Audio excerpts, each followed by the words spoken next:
Hola compañeros, espero que se encuentren muy bien.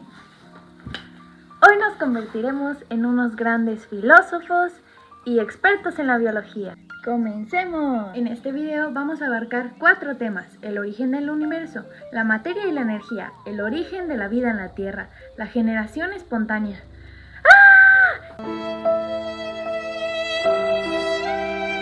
Y la quimiosintética. Pero antes de entrar en rodeos, debemos de conocer qué es la materia y la energía, porque muchos dicen que esto es la base del surgimiento de la vida. Y no estamos hablando de la materia de las matemáticas, física, que nos tienen un dolor de cabeza.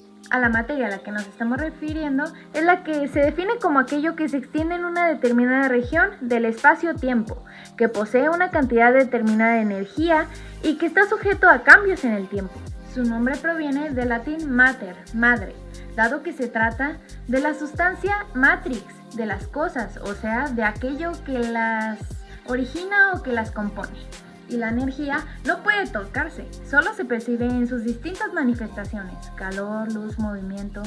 Te lo dejo más sencillo. Tenemos la famosa frase de este gran autor, Anthony, quién sabe qué tanto, porque sabemos que sus apellidos son muy difíciles. Anthony, ¿no te pudiste apellidar Pérez? El cual dice: la energía no se crea ni se destruye, solo se transforma. Ahora bien, después de tanto choro, vamos ahora a aterrizar en el punto. El universo es un inmenso misterio que nos pone a preguntarnos. En medio de este inmenso espacio vacío, hay vida en un planeta y no sabemos el por qué. Pero antes de pasar al origen de la vida en la Tierra y la creación del universo, vamos a hablar sobre 2 teorías que fueron acertadas en su momento y que algunas personas siguen creyendo en ellas. Es la teoría de la generación espontánea. ¿Otra vez tú? Y la teoría de la quimiosintética. La teoría de la generación espontánea es una idea un poco loca en la que estuvieron involucrados varios grandes filósofos tales como Luis Pasteur, Lázaro Spallanzani, entre otros, pero en su tiempo fue muy creíble. Esta consistía en decir que el origen de la vida surgía de manera espontánea a partir de materia orgánica, inorgánica o de una combinación entre estas. ¿Puedes creerlo? Imagínate que por acto de magia aparezca un ser vivo al lado de ti. Dejando en un lado esta teoría, pasamos ahora con la teoría de la quimiosintética de Oparin y Haldane. Esta decía que la vida se originó a partir de la agrupación de átomos que formaron moléculas cada vez más complejas.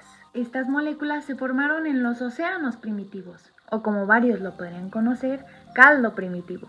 Y no es como el caldo de pollo que te hace tu mamá cuando estamos a más de 40 grados centígrados. Y también dice que las moléculas inorgánicas de la atmósfera reaccionaron entre sí debido a la radiación ultravioleta y descargas eléctricas. Y sí, suena muy científico y verídico, pero no podemos afirmar que esto sea cierto, porque hay otras teorías, como la teoría del Big Bang, que va a la cabeza de todas estas teorías descabelladas.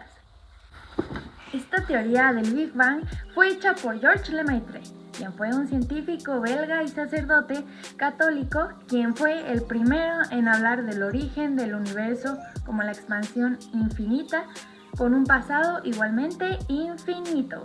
Si ponemos una interpretación de esa teoría, podemos decir que ese punto es Dios, y de ahí se expande para dar origen a la vida. Muchos filósofos, hasta científicos, dudan de la existencia de Dios, pero siempre está presente en sus investigaciones porque es algo tan inmenso y misericordioso que para la mente humana a veces le es difícil creer que existe. En la teoría de la creación nos da un contexto muy bonito y coherente de la creación de la vida. Primero, antes de que existiera todo, solo estaba Dios, en medio de las tinieblas, pero le gusta tanto las tinieblas por el motivo de que su luz podría llegar a verse desde lo más lejos que puedas estar. Y entonces fue así como creó el día, después los mares, después la tierra firme con plantitas, después los peces, los animales y por último el hombre y la mujer. Si nos ponemos a pensar, cuando hablamos de las otras teorías, nos damos cuenta de que efectivamente solo existimos porque sí. Pero en cuanto a lo que afirma la Biblia, existimos porque Dios nos dio el propósito. Porque como dice en Génesis capítulo 1, versículo 28, Dios los bendijo diciéndoles: sean fecundos y multiplíquense, llenen la tierra y sométanla, tengan autoridad sobre los peces del mar, sobre las aves del cielo y sobre todo ser viviente que se mueve sobre la tierra. Palabra de Dios, te alabamos, Señor. Y para entender mejor el origen de la vida y el universo, dice en Romanos capítulo 1, versículo 20, lo que es y que no podemos ver ha pasado a ser visible gracias a la creación del universo. Y por sus obras captamos algo de su eternidad, de su poder y de su dignidad, de modo que no tienen disculpa. Palabra de Dios, te alabamos, Señor. Entonces ya con estas herramientas que te brindé, vamos a concluir con una reflexión. Empecemos con la pregunta: ¿de qué estamos hechos y para quién estamos hechos?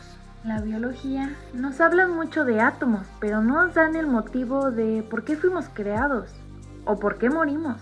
Pero en la Biblia nos dice en Génesis capítulo 2, versículos del 7 al 25, entonces Dios, el Señor, moldeó al hombre de arcilla del suelo, sopló en su nariz aliento de vida, y el hombre se convirtió en un ser viviente. Dios, el Señor, plantó un jardín en el Edén, al oriente, y puso allí al hombre que había moldeado. Palabra de Dios, te alabamos, Señor. Ahí Dios nos da un contexto más certero y nos responde a la pregunta: ¿los seres humanos tenemos cuerpo y alma o solo es un solo cuerpo que cuando morimos ya no tiene un alma inmortal? Porque sabemos que esa pregunta es un debate muy grande y nos da un dolor de cabeza y nos deja en coma como por 3 días, pero aquí es donde nos planteamos 2 preguntas. Si alguien revive, ¿es por suerte? Y la segunda pregunta es: ¿o porque a su alma le fue dada una oportunidad para regresar a su cuerpo? Lo más coherente es eso de que estamos compuestos por cuerpo y alma, que el cuerpo es el templo de Dios y el alma es tu esencia que Él te ofrece para cobrar vida. Somos seres pensantes, con conciencia y capacidad para decir: fui creado por Dios, ya que soy tan complejo como para ser creado por algo simple. Porque los creyentes no dudamos de lo que somos. Ok, sí, a veces sí llegamos a pensar en cosas que disminuyen nuestra fe, pero al final de cuentas nosotros sabemos que la verdad está aquí. Nuestro sentido de la vida es Dios. Al final te dejo este versículo para que lo reflexiones, el cual en Juan capítulo 1 versículos del 2 al 5 dice: cuando Dios creó todas las cosas, ahí estaba la palabra.